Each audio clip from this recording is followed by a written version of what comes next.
Hello everyone, welcome back to our channel all about BI.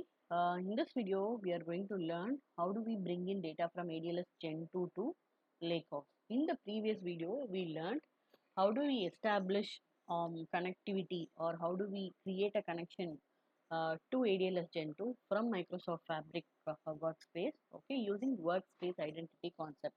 So what is this workspace identity? How do we connect to ADLS Gen2 using that? I request you to kindly watch the video, a previous video whose link is given in the description section. Okay, so I don't want to concentrate on that again. It's a very short video. I hope that's going to be useful if you watch. Okay, so that is the agenda for today. So we will connect to ADLS Gen2 using workspace identity and bring in a file from ADLS Gen2 to Lakehouse. So whenever we say we are going to bring data to Lakehouse, we can store it in uh, two different ways. One is I can either store it in the form of delta tables or I can store it directly as raw files. Okay.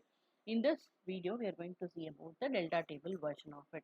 So what is a delta table? Delta tables are nothing but these are the tables which supports asset properties. Basically, delta table underlying concept is nothing but it's just a Parquet file. Okay. So you can imagine a delta table to be a Parquet file. But when we say Parquet file, it's not the actual file. It supports asset properties. What is asset properties? It lets you do any data manipulation. Okay, it can be insert or it can be delete. It can be an update. It can be anything. Okay, so on this Parquet file, you will be able to do insert, update, delete. Just like how you do it in a table, relational database table. Okay, for example, if we have an employee table or if we have a any kind of HR related, any data for that matter, okay, any relational database table, what we will be using it for, we maintain data so that we can update, delete, or we can do some updation kind of asset transactions, right? So these Parquet file, which we call as delta table, also lets us do these transactions, okay, while maintaining the history. So what do I mean by that? So initially, during the very first time of creating a Parquet file, it's going to be the goal copy, okay. Let's say Parquet data.parquet. If the delta table name is data, it's going to create a Parquet file. For example, like data.parquet. It will not be the exact same name, but just to explain, I'm telling you. Very first time, whenever we are creating a delta table, it will be created like this. So next time, when I want to update or when I want to make changes to the original data, what happens is this file is going to be maintained, but a copy of that file or the recent changes to the data, okay, that will be created as data.parquet again, but previous file will become data_1. Okay, so whenever a third change happens, so whenever we are updating the source table for the third time, what will happen is the recent change again will become Parquet, and then the previous copy will become data_2.parquet. Okay, basically we are just backing up the current data, okay, and then we are bringing in the new updates. Okay, so in today's session, what we are going to see, we are going to load a sales data from ADLS Gen2, okay, to Lakehouse delta table. This is what we are going to do today.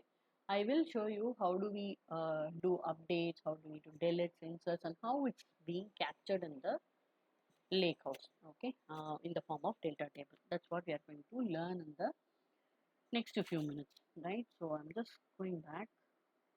I'll show you my file that I'm going to use for today. So this is my data lake storage. In here, this is the data that I'm interested to load. It's just a sales data of different products. Okay, I have 49 records. So excluding the header, if you see, I have 49 records in it. So let's try to bring it in the Fabric environment. So I will say new item and then let me create a data pipeline. So the terminologies will be a little bit different from ADF and Synapse. It's not just pipeline but data pipeline. Okay, so I will say ADLS to Lakehouse. Okay, this is going to be my pipeline name.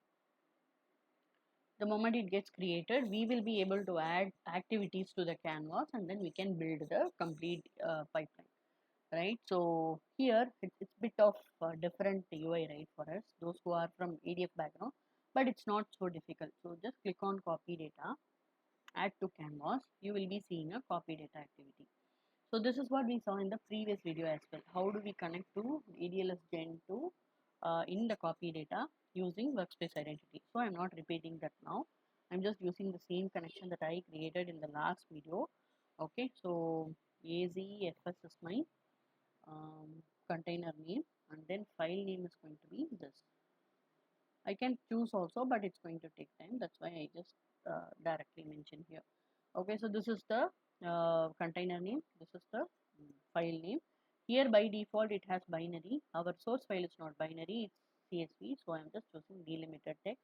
What happens when you do not do this? You will get error whenever you're trying to run the pipeline, because if the source is binary, sync also has to be binary. That's why for this video, which is not targeting binary source or destination, we are just changing the source to appropriate delimited text. Okay, so let's quickly look at the data.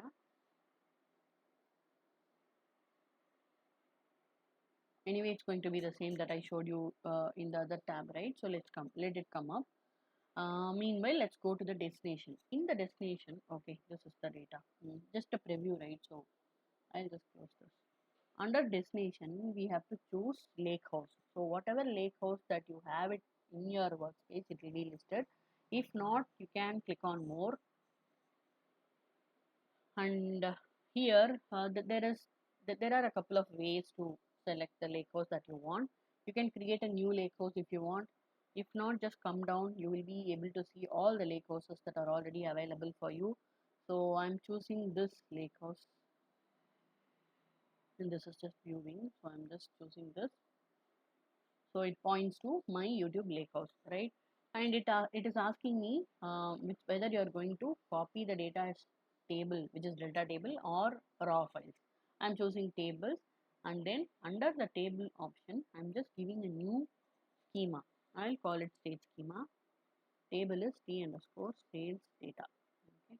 So does it mean that it's going to create a table right away? No, it's just a declaration. Okay, we are just declaring, or we are just letting Fabric know that, hey, this is going to be my schema name, and this is going to be my table name. That's it. Okay, and table action. This is very important.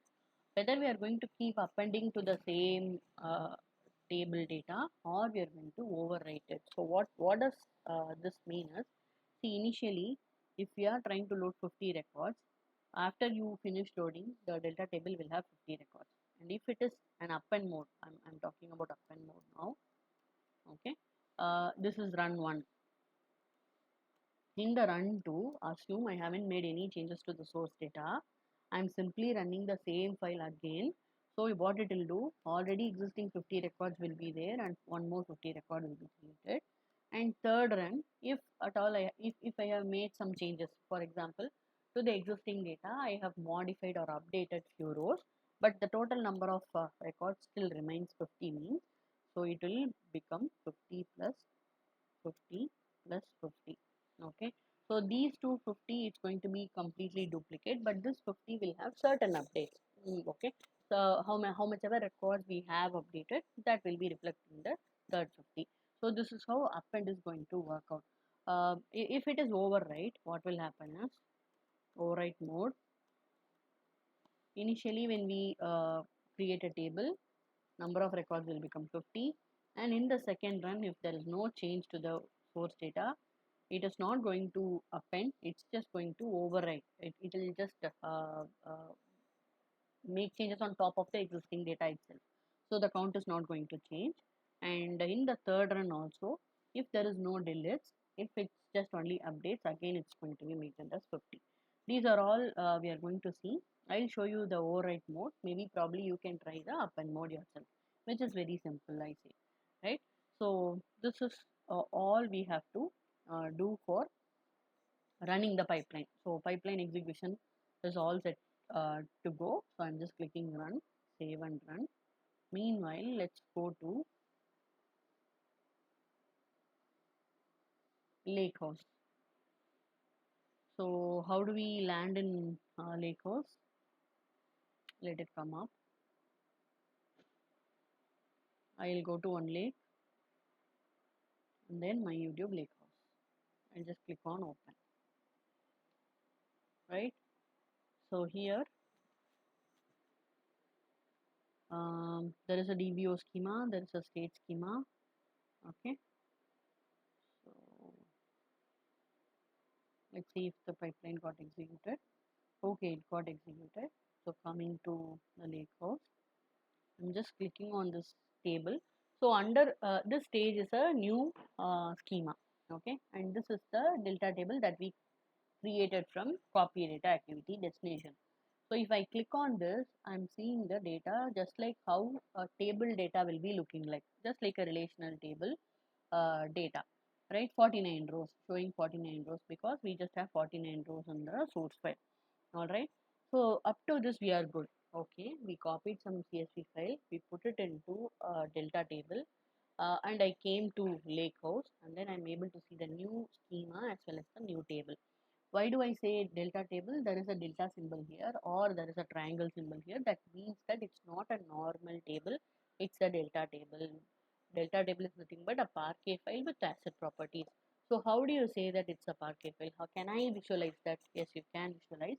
So click on three dots, you will be able to see the underlying data. Okay, so yesterday also I ran this once. So there is one version of Parquet file which was created yesterday, and today when I ran now, it is creating another version. Okay, this is what I said.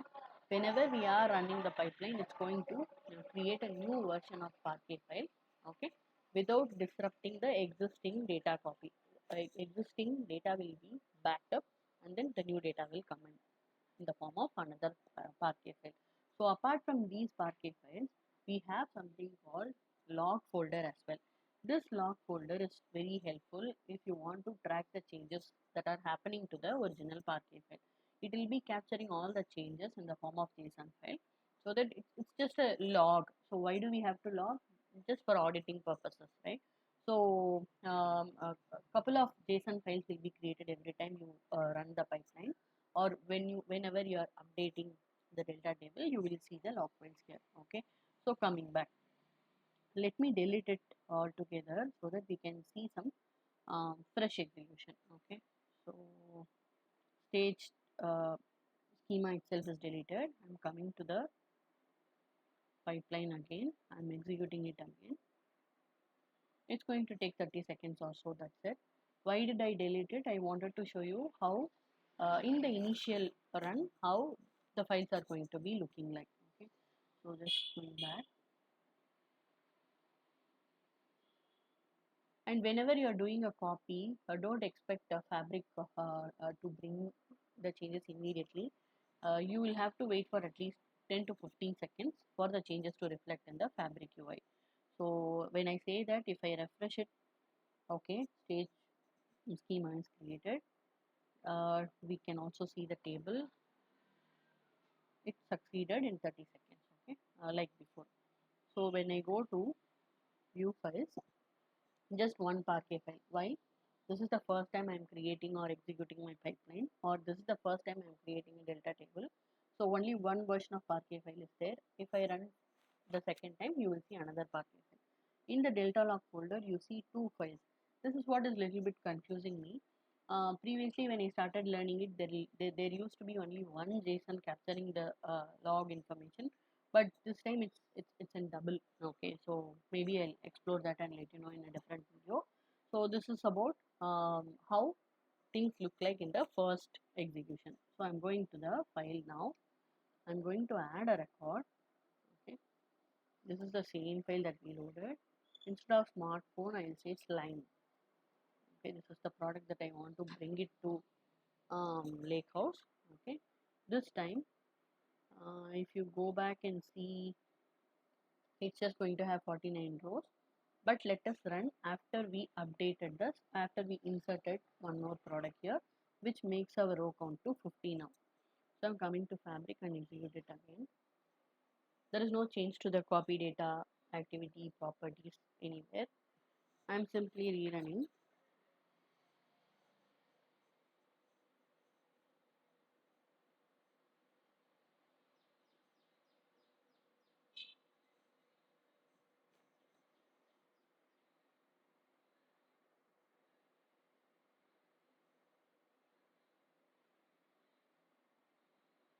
So on the left hand side, you see the very first icon, right? This is uh, the refresh icon. Okay, it's still not done, it seems. From pipeline it is done. It will take some time to reflect in the UI here. Let us keep refreshing.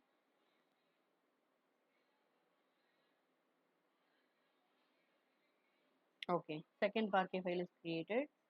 And if I go to the delta log, two more JSON files are there. Okay, if you look at the table data, just click on it. It is still showing 49 rows, right? Let us refresh it again.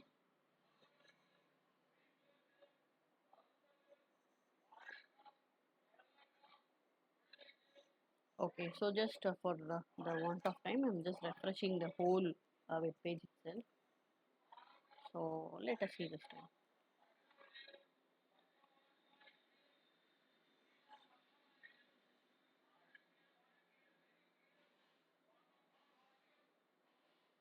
It's still 49. So let me pass for a while and then I'll resume. Alright, I just passed for 2 seconds and then now it is showing 50 rows, including the product that we added, which is line. Okay. Alright, so this is for insertion. Insertion, whenever we are inserting, it is reflecting nicely. Okay, so let us try to update some product and delete something. Okay, I'll update the smartphone to be wooden toy. And then I will delete one of the existing records. So this time total number of records again become 49. Okay, so what we did, we deleted one record and then I updated one record and then I saved the data. So coming to Fabric again and executing. So this time the smartphone should become wooden toy and total number of records should become 49. That is the expectation. So let it run.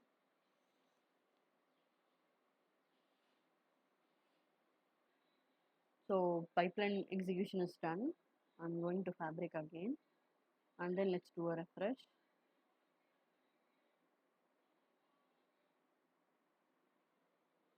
49 rows. Again 50 rows became 49 rows. Smartphone became wooden toy. So all the changes are reflecting. So if I go to view files, one more Parquet file is there and under delta log we see 6 totally. So there are 3 different versions of the same delta table we can see here. Okay, why do we say 3 different versions? 3 Parquet files are there. Okay, so now I'm going to take you through the most important part of the video, which is nothing but time travel. Okay, the delta tables are preferred because it lets us do time travel. What is time travel? We can view the previous version of the same delta table also. Okay, how do we do that? Just click on Parquet file, you will be able to see the data. But if you want to do it in the query format, what we can do is we can open a notebook, new notebook. In here, we just have to read the data using this query. Select star from the lakehouse name and the schema name followed by the table name. Version as of, this is the class that we have to use.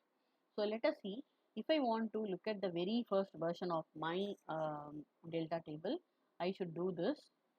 So version as of 1, if I say this is going to bring me the very first version of my source data, which is nothing but 49 rows, no wooden toy, okay, no slime.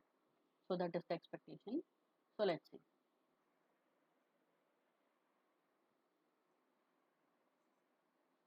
So it's just initiating a Spark session.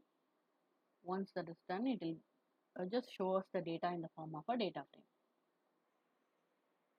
Okay, so 49 rows are there, as you can see in the right hand side. and then there is no slime. Okay, smartphone is there. This is the very first version of our delta table. Okay, what about the second version? If we click on this,